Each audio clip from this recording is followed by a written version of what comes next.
Here is a standard slideshow that any student taking my class might see. This slideshow accompanied my lecture on Impressionism, a late 19th century artistic movement that also influenced the music of the time.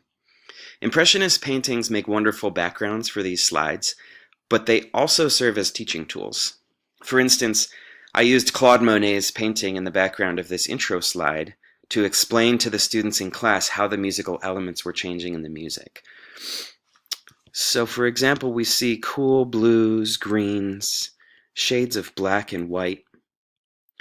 Those are cool colors. We have horizontal brush strokes that create a sense of calm, and undefined objects like these two figures in the boat. We know they're humans riding in a boat, but we can't tell what they look like. There's no details on their face that might suggest an identity. Likewise, in the music, where there's cool colors and paintings, we find lush, expanded tertian harmonies in this musical movement. Horizontal brushstrokes we can parallel to parallel planing in the music of Debussy, where chords move in horizontal motion from left to right in a parallel manner. And where there's undefined objects in the painting, we can compare that to how texture and timbre become precedent over the melody. So when I present a composer to the class, I try to touch on many aspects of that composer's life. I want my students to feel like they met Debussy, like they learned about him as a person, his influences on others, and stylistic characteristics of his music. So on the second slide, I gave them a few examples from YouTube to check out. For instance, how Debussy eventually influenced Scott Joplin's Ragtime, and the parallel planing and depiction of certain visual elements that Debussy was getting across in his Sunken Cathedral. Music involves imagination, creativity, and colors represented by textures and timbres usually. So in moving between slides from composer biographical information to a musical selection, I want to create a stark contrast so that we feel like we've entered into a new world.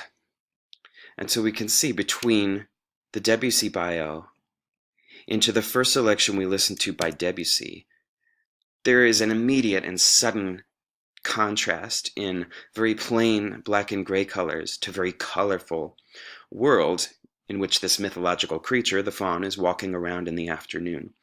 And so the students start entering into this new world, both visually on the slide, and then while the music plays. I embed the audio so that I don't need to exit the slideshow and waste time searching YouTube or Naxos or Spotify to find the right selection.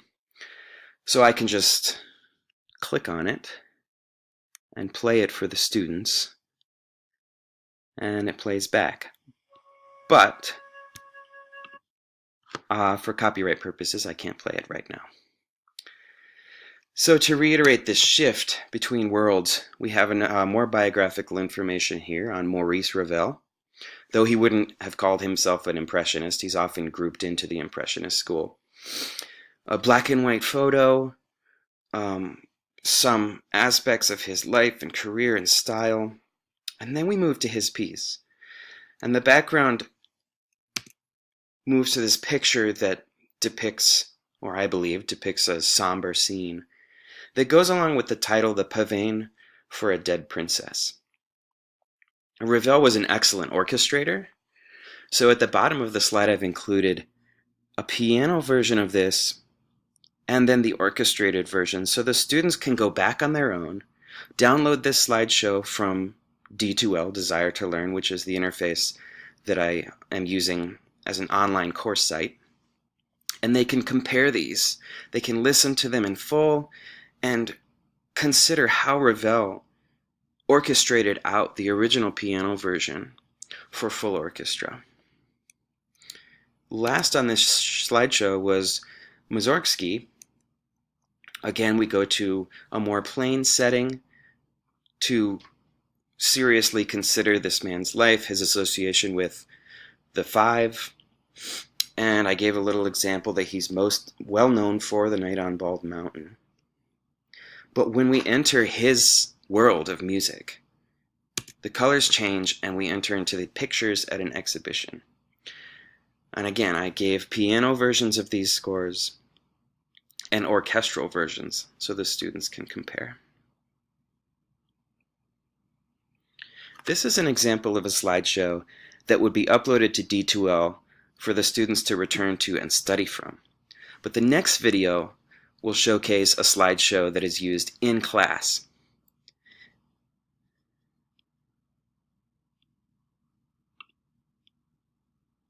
Lastly, I like to make connections to popular culture when I'm teaching students. I often find that they are really interested in these connections they had no idea existed. So, for instance, the Ventures have a title, Rhapsody, where they borrowed ideas from Brahms' Hungarian Dance No. 5.